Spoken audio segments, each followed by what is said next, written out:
গণ অভ্যুত্থান যখন হয় 5 তারিখে, তৎক্ষণাৎ আমাদেরকে একটা জুলাই ঘোষণা দেবার কথা।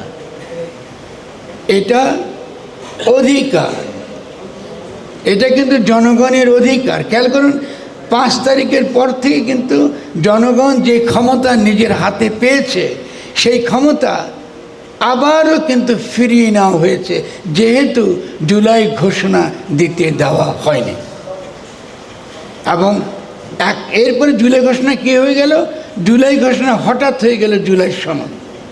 আমাদের জুলাই সনদ তো চাইনি, আমাদের তো একটা অভিপ্রায় আছে, আমাদের জীবন দিয়েছি অভিপ্রায়ের জন্য। তাহলে আমাদের ঘোষণা কই?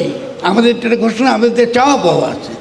দেখা গেল ক্রমাগত 8 তারিখের পরে আমাদেরকে সেই আমাদের ইচ্ছা, আমাদের অভিপ্রায়ের বিপরীত ক্যাম্পেইন চলছে।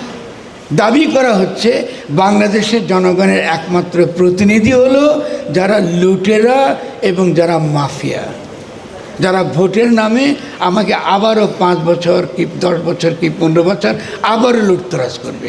জনগণ কিন্তু ক্ষমতায় যেতে পারল না।